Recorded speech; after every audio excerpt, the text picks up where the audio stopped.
மத்தேயு 1வது அதிகாரத்தில் கடவுள் மனிதனாக வந்தார். எந்த ஒரு மனுஷனுக்குமே இந்த அளவுக்கு ஒரு ஜீனியாலஜி கிடையாது இந்த உலகத்தில்.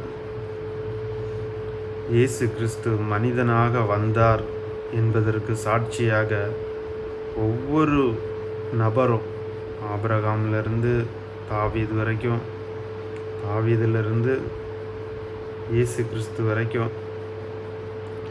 அந்த ஒவ்வொரு தகப்பனாருடைய பேரும் இதில் கொடுக்கப்பட்டிருக்கு. கடவுள் நம்ம நேசித்தார், கடவுள் மனிதனாக வந்தார். ஸோ நாம் அவரை பின்பற்ற கடமைப்பட்டிருக்கோம். நான் வாழ்கிற இந்த சரீரம்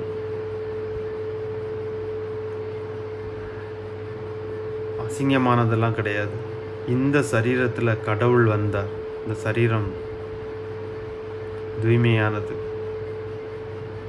இந்த சரீரத்தில் இருக்கக்கூடிய ஆசைகளும் இச்சைகளும் பெருமைகளும் இவைதான் இந்த சரீரத்தை அசுசிப்படுத்துது. ஆனால் இந்த சரீரம் தூய்மையானது, கடவுள் தெரிந்தெடுத்தது. கடவுளை நம்பி இருந்த மரியாள் கடவுள் மேலே நம்பிக்கை வச்சு பரிசுத்த ஆவியானோர் மூலமாக இயேசுவை தன் கர்ப்பப்பையிலே சுமந்தபோது அவளுக்கு நியமிக்கப்பட்ட யோசேப்பு அவங்க அந்த என்கேஜ்மெண்ட்டை பிரேக் பண்ணணும்னு நினைக்கும்போது கடவுள் தூதனை அனுப்பி அவர்களை காப்பாற்றுறார். தன்னை நேசிக்கிற, தன் மீது நம்பிக்கை வைத்து தன்னுடைய சித்தத்தை நிறைவேற்ற நினைக்கக்கூட மனிதர்களை அவர் தாமாகவே வந்து அவர்களை துன்பத்திலிருந்து காப்பாற்றுகிறார். 2வது அதிகாரத்தில் அந்த குழந்தையை, இயேசு குழந்தையை கொல்ல நினைக்கும்போது தேவ தூதனை அனுப்பி குழந்தையை காப்பாற்றுகிறார். ஸோ சிறு பிள்ளைகளை நம்மளால் முழு நேரமும் கவனிக்க முடியுமா, பாதுகாத்துட முடியுமான்னா அது முடியாது. ஆனால் கடவுள் அந்த குழந்தைகளுக்காக தேவ தூதர்களை நியமித்திருக்கிறார். இயேசு குழந்தைக்காக தேவ தூதர்களை நியமித்தது போல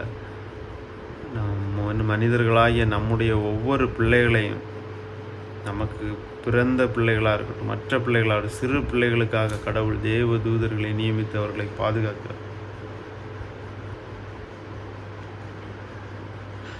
3வது அதிகாரத்தில்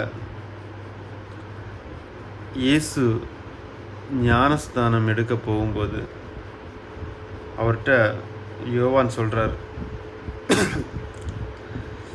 நான் தான் உங்ககிட்ட போய் ஞானஸ்தானம் பெற்றுக்கொள்ளணும், நீங்கள் என்கிட்ட பெற்றுக்கொள்ளலாமான்னு ஆண்டவர் சொல்கிறார். Permit me to be baptised.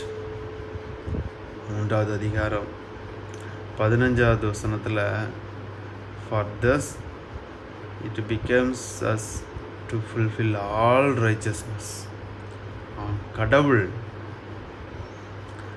மனிதனாக வரும்போது சின்ன வசனம், சின்ன கட்டளை, பெரிய கட்டளை அப்படியெல்லாம் அவர் யோசிக்கலை. எல்லா ரைச்சஸ்னஸும். பேப்டிசம் வந்து ஒரு type of death, burial and resurrection of Jesus Christ.